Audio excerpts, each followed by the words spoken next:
Oi, gente! Acredito que vocês já tenham assistido a minha belíssima animação sobre densidade. Caso vocês não tenham assistido, procurem ela aí para vocês assistirem, recomendo fortemente. Foi super elaborado, mas enfim, vamos entender melhor o que significa aquilo. Então, para entender densidade, a gente primeiro tem que saber o que significa massa e o que significa volume. Lembrando que massa é diferente de peso, tá bom? São coisas completamente diferentes, apesar de o peso estar relacionado com a massa. Mas a massa, basicamente, é a quantidade de matéria contida em um determinado corpo que a gente está analisando. E a massa é medida em quilogramas no sistema internacional. Se vocês lembrarem, transformar para quilograma, de quilograma para grama, ou de grama para quilograma, enfim. Lembrem, isso é importante. E o volume é a quantidade de espaço que esse corpo está ocupando. No sistema internacional vai ser dado em metros cúbicos. E o que é a densidade, então? A densidade é a relação entre essas duas grandezas. É a quantidade de volume que ocupa uma determinada quantidade de massa. Então, a densidade vai ser a massa dividido pelo volume. Então, isso vai ser medido em quilograma por metro cúbico no sistema internacional.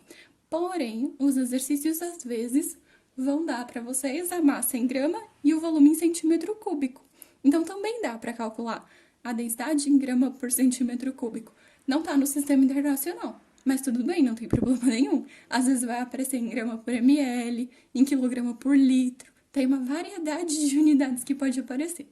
Mas pode acontecer de o exercício falar, eu quero a densidade no sistema internacional. Então é importante vocês saberem transformar pelo menos de grama por centímetro cúbico para quilograma por metro cúbico. Aliás, a minha setinha tá errada aqui, né? Corrijam, por favor. Isso daqui não aponta para cá. De grama por centímetro cúbico para quilograma por metro cúbico, a gente multiplica por 1000. E daqui para lá é que a gente divide. Então, essa setinha aqui aponta para lá. E qual unidade de densidade é bom vocês lembrarem? A da água, ela sempre aparece e ela é bem facinho. A densidade da água é sempre 1 grama por centímetro cúbico. Tá bom? E se for em quilograma, então, eu teria que vir daqui para cá, seria 10 elevado ao cubo. Seria 1000 quilogramas por metro cúbico.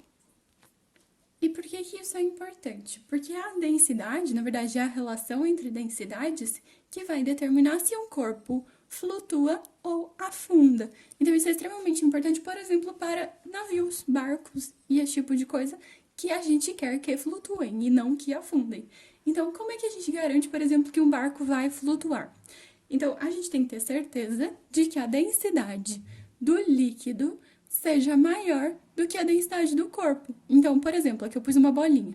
Ele está flutuando porque a densidade dele é menor que a densidade do líquido onde ele está, certo? Então, se isso acontecer, ele flutua. Se eles tiverem exatamente a mesma densidade, eles vão estar no que a gente chama de equilíbrio hidrostático. Então, eles vão estar em equilíbrio. Tá entre esses dois extremos, né? Ele vai ficar ali paradinho, ele não vai nem subir e nem descer, certo? E se for ao contrário, se a densidade do corpo é que for maior do que a do líquido, esse corpo afunda. Ele vai se mover em direção ao fundo aqui do recipiente onde ele estiver. Seja ele qual for, pode ser o mar, né? Ele vai afundar. Então, afunda se a densidade do líquido for menor que a do corpo, ou a do corpo for maior do que a do líquido. Certo, gente? É isso.